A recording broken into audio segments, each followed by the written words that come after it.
Olá, graça e paz do Senhor Jesus seja com todos nós. Uma ótima quinta-feira para todos. Hoje é dia 10 de agosto de 2023. Seja muito bem-vindo ao nosso devocional de hoje. E nesta quinta-feira nós vamos dar sequência aí à nossa imersão bíblica.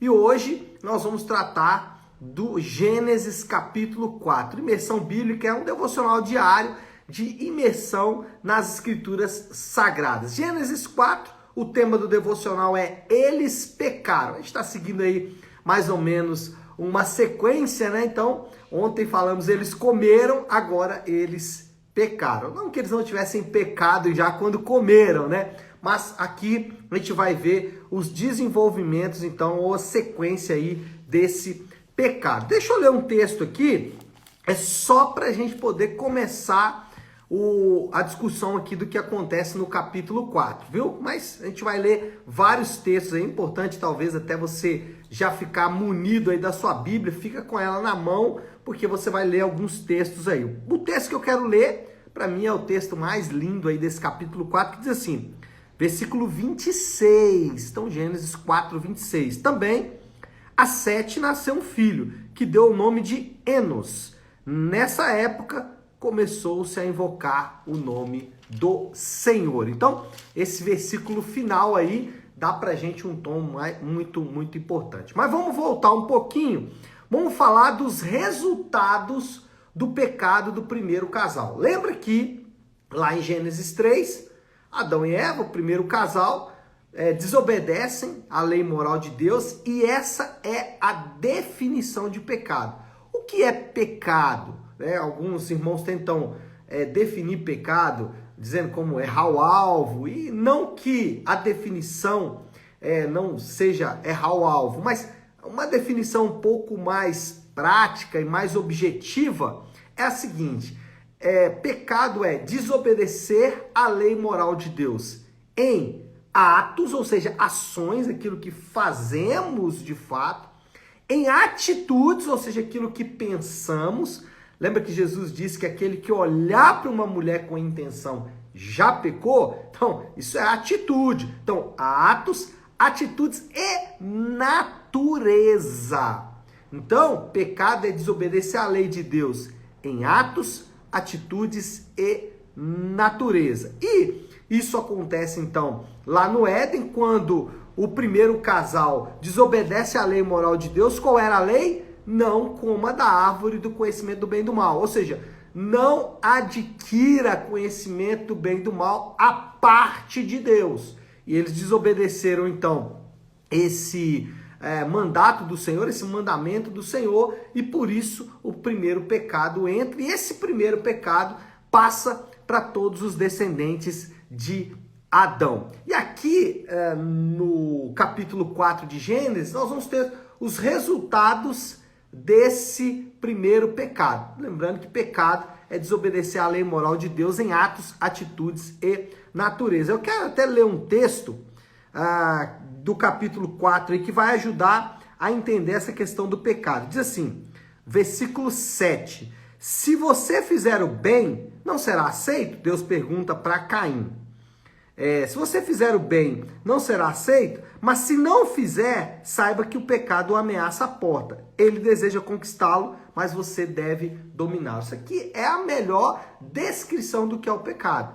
Totalmente entranhado dentro do homem. Agora, vamos pensar aqui mais algumas coisas. O que acontece como desenvolvimento do capítulo 3 de Gênesis aqui no capítulo 4. Primeira coisa, aliás, que é a segunda, né? Primeira coisa é o pecado. Ele já se desenvolve aqui no capítulo 4. Mas a segunda coisa, então, é que Eva pensa que Caim era o descendente prometido por Deus. Lembra lá que Deus fala, o seu descendente vai desfazer, vai ferir a cabeça da serpente? Agora, olha aqui o versículo 1. Adão teve relações com Eva, sua mulher, e ela engravidou e deu à luz a Caim. Disse ela, com o auxílio do Senhor, tive um filho homem. Ou seja, esse é o cara, esse é o meu descendente, aquele que vai desfazer tudo aquilo que eu fiz de errado. E a gente sabe que não era, né? E aí talvez uma boa aplicação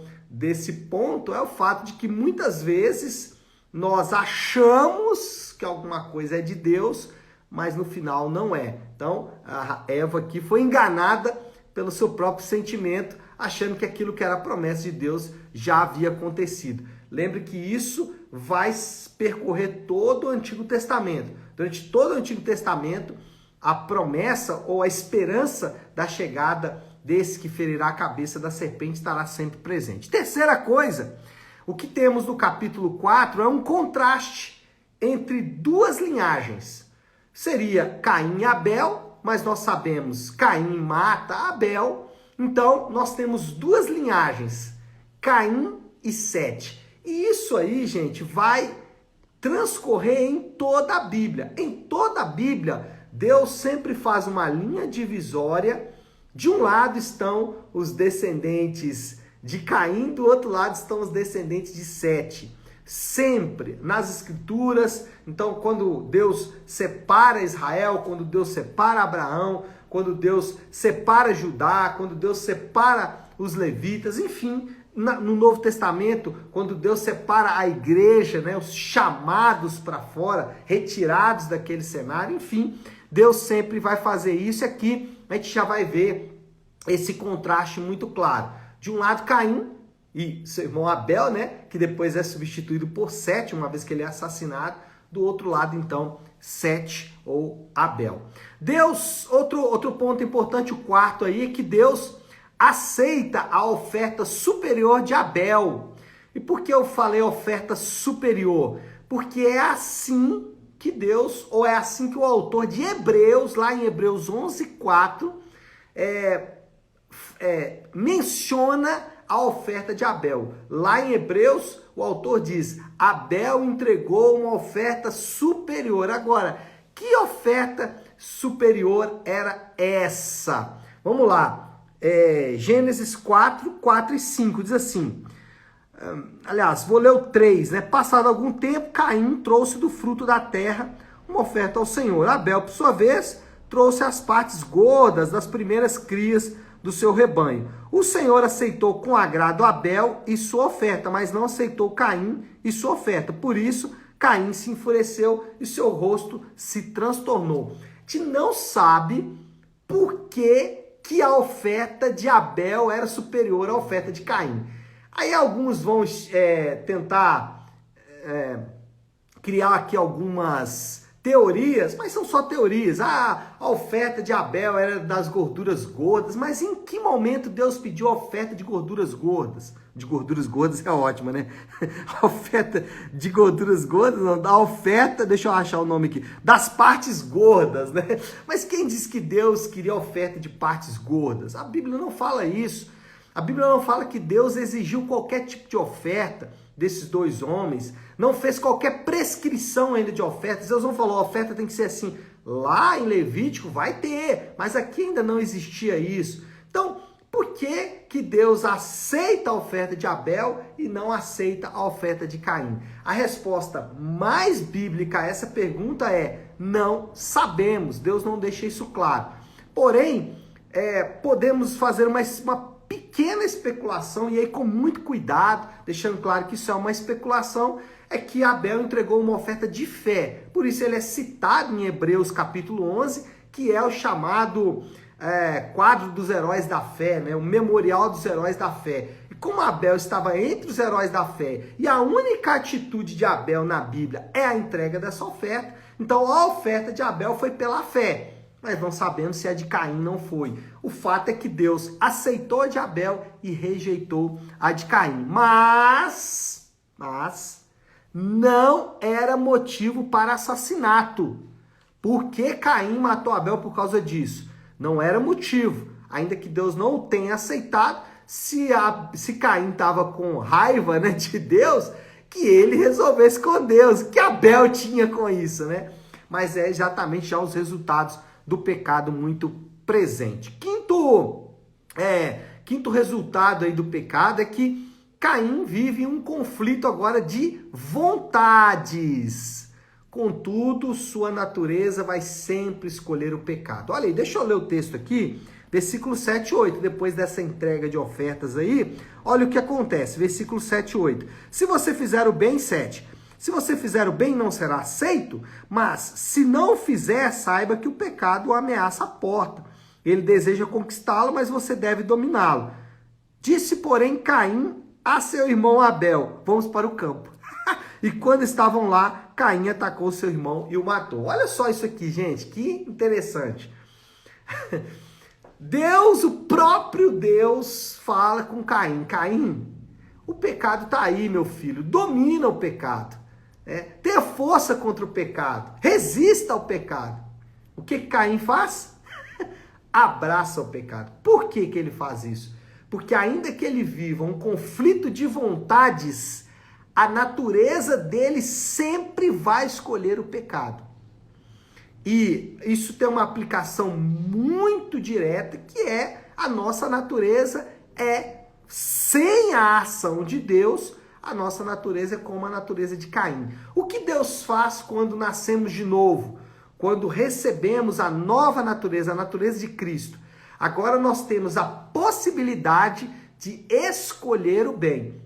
Caim, ele não tinha essa possibilidade porque ainda não tinha sido vivificado pelo Senhor. O que Deus está mostrando aqui é que, ainda que temos um conflito de emoções, ou um conflito de vontades, na verdade, sempre vamos escolher o pecado. Sexto ponto aí, sexto resultado, é que o relato do primeiro caso de poligamia, desobedecendo a ordem de Deus em Gênesis 2:24. Lembra que Deus fala em Gênesis 2:24?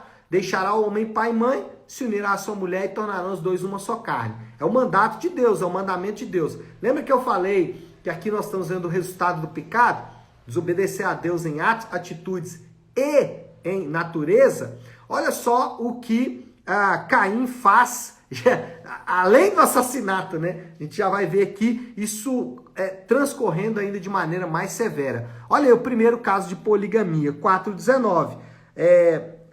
Na verdade, até antes, né, o próprio Caim já faz isso, né? Agora, aqui nós temos o relato. Lameque tomou duas mulheres, uma chamada Ada e outra Zilá. Então, nós já temos aqui o primeiro caso de poligamia, ou seja, Lameque com duas mulheres. Lameque, filho, né, de Caim, ele já tem, então, duas mulheres que são exatamente Ada ou Zilá. Então, o primeiro caso aí de poligamia, desobedecendo a ordem de Deus. Deus, ele estabeleceu uma ordem. Homem e mulher deixam pai e mãe e tornam-se, então, uma só carne. Sétimo aspecto aí, olha só, isso aqui é interessante. Nós estamos falando do resultado da queda, né? E um dos resultados é o desenvolvimento da terra de acordo com o mandato do Senhor. Continua mesmo com a presença do pecado. Lembra que Deus deu uma ordem lá para Adão e Eva? Vocês vão desenvolver a terra, vocês vão cultivar e guardar o jardim, vocês vão desenvolver toda essa terra, vão ser férteis, dominar, multiplicar e assim por diante. Então, esse mandato continua. Olha aí o que acontece nos versículos 20 até... Aliás, 20 é isso mesmo, né? Isso do 20 até o 22. Diz assim: Ada deu à luz a Jabal, que foi o pai daqueles que moram em tendas e criam rebanhos. Então, o que a gente tem aqui? Desenvolvimento da pecuária. Também, seguindo o versículo 21, o nome do irmão dele era Jubal, que foi o pai de todos que tocam harpa e flauta. Desenvolvimento de todas as questões artísticas, artesanais e assim por diante. E versículo 22, Zilá também deu à luz a um filho chamado Tubal-Caim, que fabricava todo tipo de ferramentas de bronze e de ferro. Tubal-Caim teve uma irmã chamada Naamá. Então, o Tubal-Caim aqui, desenvolvimento de metalurgia, siderurgia, já nos primeiros momentos. Então, o pecado não bloqueou, né, não interrompeu o desenvolvimento da terra como Deus tinha ordenado. A terra continua se desenvolvendo apesar do pecado. Então, inclusive, isso é resultado da graça comum de Deus, Deus agraciando os homens mesmo diante do seu pecado. E oitavo e último, né? Vamos terminar isso aí logo, que eu já estou apavorado com o meu tempo lá. Mas enfim, o último grande destaque que eu quero dar aqui é o versículo 23 que eu comecei nessa manhã. Qual que é que o capítulo termina com um toquezinho de esperança. Deus vai ser invocado e vai terminar, aliás, e vai reverter a terrível condição dos pecados. Olha só como é que esse capítulo tenebroso termina. Também a Sete nasceu um filho a quem deu o nome de Enos. Nessa época começou-se a invocar o nome do Senhor. Então o capítulo termina com esse toquezinho aí de esperança. O nome do Senhor vai ser invocado e essa maldição vai ser retirada. Bom, moral da história, o que nós podemos concluir de tudo isso? O grande inimigo dos homens mostra suas garras e se desenvolve em seu ambiente natural, a natureza das pessoas. Ou seja, o grande inimigo do homem é o pecado. Deus soberanamente conduz a história para produzir glória para o seu nome. Então vamos ver essas duas coisas aí. Primeiro, pecado se desenvolvendo, mas paralelo a isso, o plano de Deus também se desenvolvendo. Bom, desafio do Léo aí para esta quinta-feira, já para a gente encerrar o nosso devocional, que podemos pegar de tudo isso aí que acabamos de falar. Duas aplicações. Primeiro, para você que está me assistindo e que ainda não invoca o nome do Senhor. Você sabe do que eu estou falando. Você ainda não tem uma aliança com Deus, você não tem compromisso com Deus, ou você está afastado dos caminhos do Senhor, afastado da comunhão da igreja local, afastado da comunhão do povo de Deus. Você tem uma advertência nessa manhã. Perceba, lendo esse capítulo, perceba o perigo que é viver fora do Senhor. Para de colocar a sua vida em risco, a sua existência, a sua eternidade. Conserte com o Senhor hoje, independente de qualquer coisa.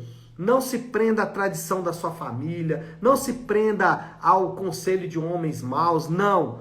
Ouça a voz do Senhor que está dizendo, o nome do Senhor começou a ser invocado. Que o nome do Senhor comece a ser invocado na sua vida hoje. Você pode fazer isso fazendo aí uma oração na sua casa e procurando uma igreja bíblica próxima da sua casa para te ajudar nesta caminhada. E para você que está já invocando o nome do Senhor, que já está em aliança com o Senhor, esse capítulo 4 nos dá aqui uma lembrança, nos traz uma lembrança muito valiosa. A última palavra é sempre do Senhor. A última palavra nesse capítulo 4, tenebroso, qual que é? Começou a invocar o nome do Senhor. A última palavra sempre vem do Senhor. Tá certo, meu povo? Então é isso. Vamos orar, vamos colocar isso tudo diante de Deus. Se você puder, pare um instante o que está fazendo e vamos juntos buscar a Deus em oração. Querido Deus, Pai de amor e graça, Senhor, nós nos deparamos com esse capítulo tão rico da Tua Palavra, que nos mostra, Senhor, o quanto o pecado nos é danoso e destrutivo. Senhor, nos arrependemos porque por vezes ignoramos as advertências do Senhor. Por vezes brincamos, Pai, e nos alegramos com o pecado que está nos destruindo. Ajuda-nos, Senhor Deus, a voltar os nossos olhos para o Senhor. Ajuda-nos a invocar o nome do Senhor, como esse texto diz. Porque se o Senhor não nos ajudar, seremos como Caim, rodeados pelo pecado e ainda assim vencidos pelo pecado. Ajuda-nos, Pai. Essa é a minha oração, em nome de Jesus. Amém. Amém, meu povo? Bom, então é isso. Nós vamos ficando por aqui. Que Deus te abençoe. Uma ótima, uma excelente quinta-feira para todos. Fiquem com Deus.